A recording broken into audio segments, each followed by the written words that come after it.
Hi friends, வணக்கம். இன்றைக்கி நம்ம ஆட்டா பர்ஃபி தாங்க செய்ய போகிறோம். இது ரொம்பவுமே டேஸ்ட்டாக இருக்கும். குயிக்காக ஒரு 10 நிமிஷத்தில் செஞ்சிடலாம். ரொம்பவுமே டேஸ்ட்டான ரெசிபி. இப்போ தான் சேனலை ஃபஸ்ட் டைம் பார்க்குறீங்கன்னா சப்ஸ்கிரைப் பண்ணிக்கோங்க. பக்கத்தில் இருக்க பெல் ஐக்கானே ஆளுங்கிறதை கிளிக் பண்ணிக்கோங்க. இப்போ பர்ஃபி செய்கிறதுக்காக நான் 1 கப் போல் கோதுமை மாவு எடுத்திருக்கேன். இது நல்லா வெறும் கடாயில் நல்லா வாசனை வர வரைக்கும் வறுத்துக்கலாம். ஒரு 2 நிமிஷம் போல் நல்லா வறுத்துக்கோங்க. லோ ஃப்ளேமில் வச்சு ஹை ஃப்ளேமில் வச்சிங்கன்னா கருகிடும். இதில் நெய், ஆயில் எதுவுமே சேர்க்க வேண்டாம். சும்மா வெறும் இதாகவே வறுத்துக்கலாம். நல்லா வாசனை வர வரைக்கும் லைட்டாக கலர் சேஞ்ச் ஆகும், அந்தளவுக்கு வறுத்துக்கோங்க.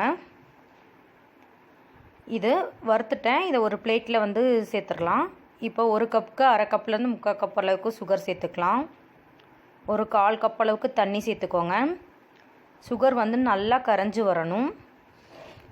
இப்போ பார்த்திங்கன்னா சுகர் கரைஞ்சிருச்சு. லைட்டாக அந்த பிசு பிசுன்னு இருக்கும். அந்த ஸ்டேஜ் வந்தோடனே ஆஃப் பண்ணிடுங்க. ரொம்பவுமே இந்த பாகு இதெல்லாம் வேண்டாம்.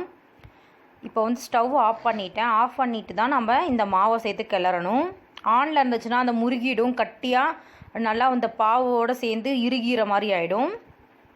இது கட்டிலாம் இல்லாமல் நல்லா மாவெல்லாம் சேர்த்து கலக்கி விட்டுக்கோங்க.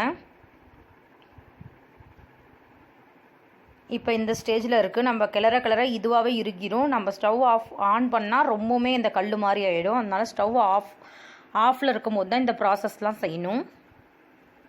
இது போல் நான் எல்லாமே கலந்து விட்டுட்டேன். இப்போ ஸ்டவ் ஆன் பண்ணிக்கிறேன்.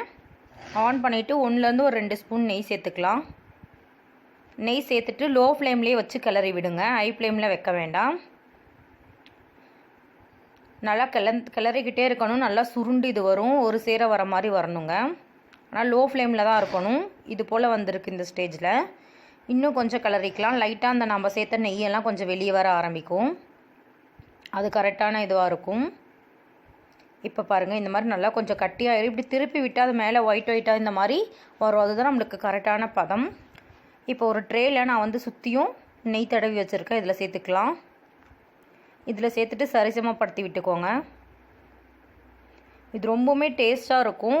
குயிக்காக செஞ்சிடலாம். நம்ம கோதுமை மாவு மட்டும் ஒரு 2லேருந்து ஒரு 3 நிமிஷம் போல் ஃப்ரை பண்ணணும் லோ ஃப்ளேமில். அதுதான் இந்த ரெசிபியோட மெயினான ஒரு இது.